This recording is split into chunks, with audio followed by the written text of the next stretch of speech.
Louis Charles, duc de Normandie, est né le 27 mars 1785 à le palais de Versailles. Louis Charles était le deuxième fils et le troisième enfant de Marie-Antoinette et Louis XVI.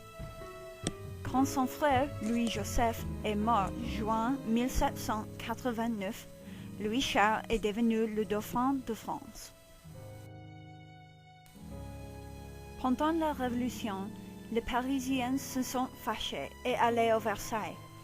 Ils demandaient que la famille royale à vivre à Paris avec le peuple. Pour l'apaiser la foule, Louis Charles et son famille est déplacé de Versailles dans le palais de Tuileries.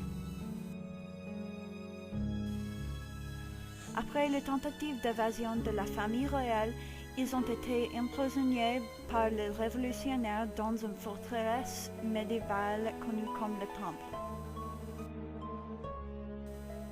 5 mois plus tard, le roi a été jugé, reconnu coupable et exécuté sur le 21 janvier 1793. Après ça, les royalistes ont commencé à se référer à Louis Charles comme le roi de France. Louis Charles a été séparé de sa mère par le Comité de salut public. Il a été donné à Antoine Simon et sa femme, qui ont été nommés ses gardiens le 3 juillet 1793. En raison de la guerre, Louis Charles a été élevé dans la prison du Temple par les Simons, pour être utilisé plus tard comme une monnaie d'échange avec les ennemis de France. Après l'exécution de Marie-Antoinette et la femme de Simon tombée malade, Louis Charles a été détenu encore.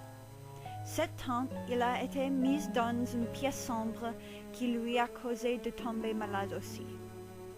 Quand quelqu'un a visité Louis Charles dans sa cellule, il refusait de parler pendant de longues périodes de temps. Et en dépit de la gravité de l'état de Louis Charles, il n'a donné aucune indication à ses visiteurs qu'il était dans une douleur. Louis Charles est mort, seul, dans sa cellule à le Temple le 8 juin 1795, âgé de 10 ans. La cause de mort a été scrofula, un type de tuberculose de la ganglion lymphatique dans la cou.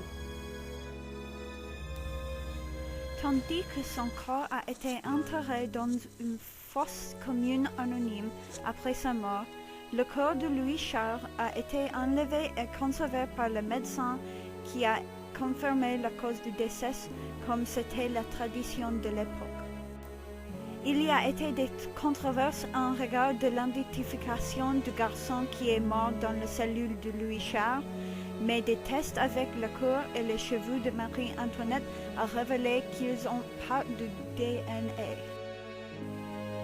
Le corps de Louis Charles a été déplacé beaucoup de temps, mais finalement, il a été enterré dans la basilique de Saint-Denis avec les vestiges supposés de ses parents.